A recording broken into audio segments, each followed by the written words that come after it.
સંસદ ભવનની વાત કરી કે સંસદની અંદર લોકો દ્વારા ચૂંટાયેલા પ્રતિનિધિઓ છે એ ત્યાં બિરાજે છે અને શાસનની સત્તા પોતાના હાથમાં લે છે.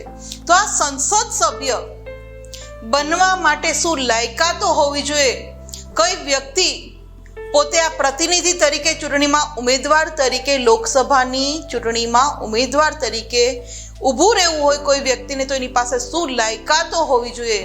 ચાલો એની માહિતી મેળવીએ, એટલે કે સંસદ સભ્યોની લાયકાતો.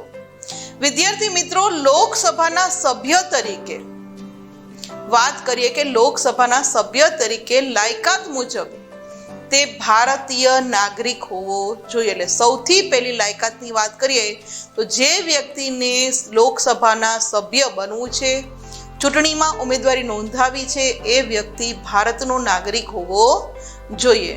અને ચૂંટણી લડવા માટે, એમની લોકસભાની ચૂંટણી લડવા માટે જે તે વ્યક્તિની ઓછામાં ઓછી 25 વર્ષની ઉંમર હોવી જોઈએ અને સંસદે નક્કી કરેલી અન્ય લાયકાતો ધરાવતો હોવો જોઈએ. કારણ કે આપણા બંધારણની અંદર જે વ્યક્તિને અહીંયા પ્રતિનિધિ તરીકે ચૂંટાવવું હોય, એને ચૂંટણીમાં ઊભું રહેવું હોય, એ માટેની લાયકાતો આપવામાં આવેલી છે. અને બીજી વાત કરીએ વિદ્યાર્થી મિત્રો, જે વ્યક્તિ ભારતનો નાગરિક છે, 25 વર્ષથી ઉપરનો છે, સાથે સાથે તે વ્યક્તિ છે એ નાદાર કે માનસિક રીતે અસ્થિર જાહેર કરાયેલો પણ ન હોવો જોઈએ. કે કોઈ વ્યક્તિ છે કે જે ઓલરેડી એને આપણી ન્યાયાલય દ્વારા નાદાર જાહેર કરી દીધો છે, કે કોઈ વ્યક્તિને કોઈ ડોક્ટરે માનસિક રીતે અસ્થિર જાહેર કરી દીધું હોય, એવી વ્યક્તિ છે એ લોકસભામાં પ્રતિનિધિ તરીકે ચૂંટણીમાં એ ભાગ લઈ શકતો નથી. સાથે સાથે જે આ વ્યક્તિ છે એ કેન્દ્રમાં કે રાજ્ય સરકારમાં સવેતન એટલે કે સરકારી નોકરીનો હોદ્દો ધરાવતો હોવો ન જોઈએ. કોઈ પણ સરકારી કર્મચારી છે એ કેન્દ્રનો કર્મચારી હોય કે રાજ્યનો હોય, એ ચૂંટણીમાં ઊભો રહી શકતો નથી. અને સમકક્ષ અદાલત દ્વારા જે પણ સમક્ષ અદાલત છે, આપણી વડી અદાલત છે, સુપ્રીમ કોર્ટ છે, જિલ્લાની અદાલત છે, એના દ્વારા એને ગુનેગાર પુરવાર થયેલો ન હોવો જોઈએ. કોઈ ગુનેગાર વ્યક્તિ હોય કે કોઈ ગુના માટે એને સજા, દંડ એવી જોગવાઈ કરેલી હોય, આવી વ્યક્તિ છે એ પણ આ ચૂંટણીની અંદર ઊભો રહી શકતો નથી. અને આવી જ વ્યક્તિ છે એ સંસદમાં ઉમેદવારી નોંધાવી શકે છે. આ ઇમેજની અંદર જે આપણે અલગ અલગ સંસદ સભ્યની વાત કરીએ છીએ કે જે આ રીતની લાયકાતો ધરાવે છે ને જે ચૂંટાઈને આવ્યા છે, આ ઇમેજની અંદર આપણે જોઈ શકીએ છીએ.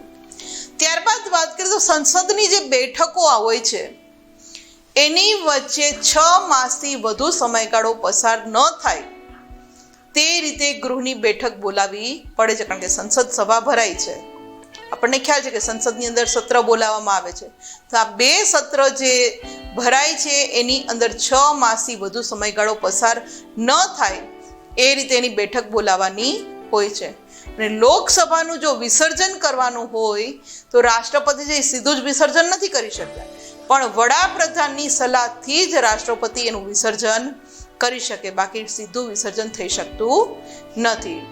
અને જે ગૃહનો સભ્ય હોય, રાજ્ય ગૃહનો હોય કે લોકસભાનો હોય, જે ગૃહનો સભ્ય હોય તે વ્યક્તિ છે તે ગૃહની કાર્યવાહીમાં જ ભાગ લઈ શકે અને મતદાન કરી શકે. એવું ન થઈ શકે લોકસભાનો ચૂંટાયેલો સભ્ય છે એ રાજ્યસભાની અંદર પણ ભાગ લઈને કાર્યવાહીમાં ત્યાં પણ મતદાન કરી શકે, કે રાજ્યસભાનો કોઈ સભ્ય છે એ લોકસભામાં આવીને ત્યાં પણ કાર્યવાહીમાં ભાગ લઈને મતદાન કરી શકે. ના, જે ગૃહનો તે સભ્ય છે એ રાજ્ય ગૃહનો હોય કે લોકસભા ગૃહનો હોય, ત્યાં જ એ મતદાન અને એની કાર્યવાહીમાં ભાગ લઈ શકે છે.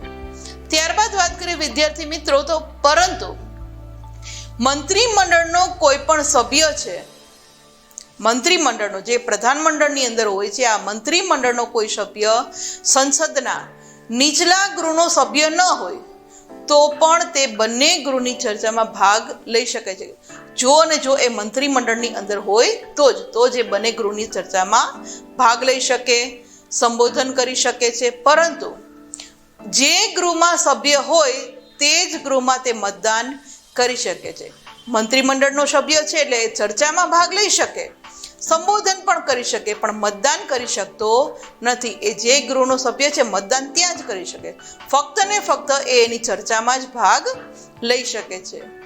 ત્યારબાદ વાત કરીએ વિદ્યાર્થી મિત્રો, તો લોકસભાની વાત કરીએ તો આપણા ગુજરાત રાજ્યની અંદર લોકસભાની જે આપણે જોઈએ કે 545 બેઠકો છે, એમાંથી ગુજરાતની 26 બેઠકો આવેલી છે. કે ગુજરાતમાંથી કુલ 26 પ્રતિનિધિઓ ચૂંટી અને આપણે સંસદની અંદર લોકસભાની અંદર એમને મોકલીએ છીએ. અને લોકસભાની મુદત છે એ 5 વર્ષની હોય છે.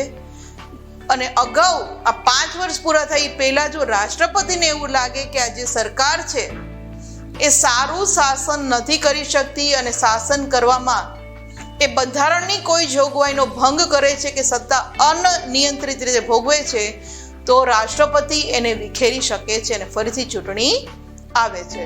અને જ્યારે પણ રાષ્ટ્રીય કટોકટી થાય ત્યારે રાષ્ટ્રપતિ છે એ આ 5 વર્ષની મુદત હોય, પણ કટોકટીના સમયમાં કોઈ પણ સરકારની સત્તા છે એ લંબાવી પણ શકે છે અને એ હોય છે 1 વર્ષ. એટલે કે 6 વર્ષની શાસન કરવાની સત્તા છે એ પણ રાષ્ટ્રપતિ પાસે છે. પણ એ ક્યારે? જ્યારે રાષ્ટ્રીય કટોકટી જાહેર કરી હોય ત્યારે, અને ત્યારે જ છે એ શાસન 1 વર્ષનું લંબાવી શકાય છે. રાષ્ટ્રપતિ છે એ લોકસભાનું વિસર્જન કર્યું હોય, રાષ્ટ્રપતિ છે જો એને એવું લાગે કે આ શાસન કરનાર સરકાર છે એ વ્યવસ્થિત શાસન નથી કરતી અને લોકસભાનું વિસર્જન કરી નાખે, તો તેના પગલાંને અદાલતમાં પડકારી શકાતું નથી. કે કોઈ વ્યક્તિ છે એ અદાલતમાં ન જઈ શકે, શા માટે તમે આ લોકસભાનું વિસર્જન કરી શક્યું? કારણ કે રાષ્ટ્રપતિને એ સત્તા આપવામાં આવેલી છે. આ ઇમેજની અંદર જે આપણે લોકસભાની વાત કરી રહ્યા છીએ કે જેની અંદર આપણા ગુજરાતની 26 બેઠકો છે, તેમની મુદત 5 વર્ષની હોય છે. સાથે સાથે કટોકટીના સમયમાં આ લોકસભાને 1 વર્ષ સુધી લંબાવી શકાય છે અને એનું વિસર્જન છે એ ફક્ત રાષ્ટ્રપતિ કરી શકે છે. અને રાષ્ટ્રપતિનો જે નિર્ણય છે એને ક્યારેય આપણે અદાલતમાં પડકારી શકતા પણ નથી. એવી આ લોકસભા છે આપણે ઇમેજમાં જોઈ શકીએ છીએ.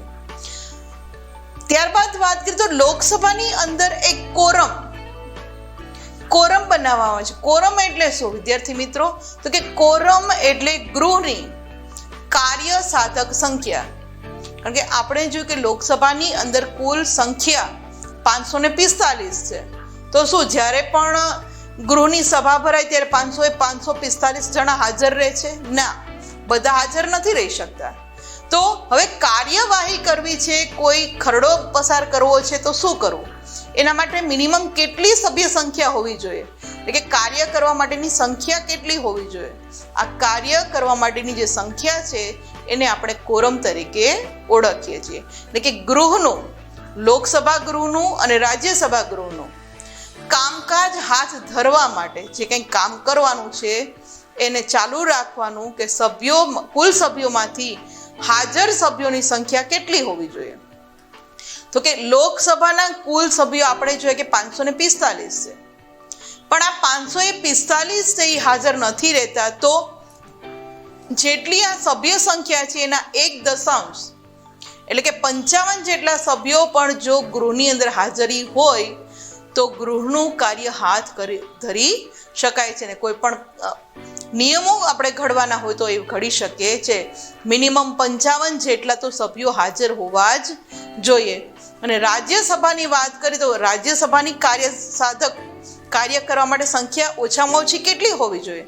તો રાજ્યસભાના વિદ્યાર્થી મિત્રો કુલ સભ્યો છે 250, ને આ 250ના 1 કરીએ એટલે કે 25 સભ્ય હોય ઓછામાં ઓછા હાજર, તો રાજ્યસભાની અંદર પણ તમે કાર્યવાહી કરી શકો છો. એટલે કે કોઈ પણ કામકાજ કરવાનું છે એ હાથ ધરી શકો છો, એને ચાલુ રાખી શકીએ છીએ, કોઈ નિર્ણય લઈ શકીએ છીએ. એટલે ઓછામાં ઓછા લોકસભામાં 55 ને રાજ્યસભામાં 25 સભ્યો હોય તો આપણે ગૃહની કાર્યવાહી થઈ શકે છે. અને આ રીતે કોરમ એટલે કે ગૃહની કાર્યધારક સંખ્યા, આ ઇમેજની અંદર આપણે લોકસભા અને રાજ્યસભાને જોઈ શકીએ છીએ કે જ્યાં ઓછામાં ઓછી સંખ્યા હોય તો જ ત્યાં કાર્યવાહી આગળ ચાલે છે.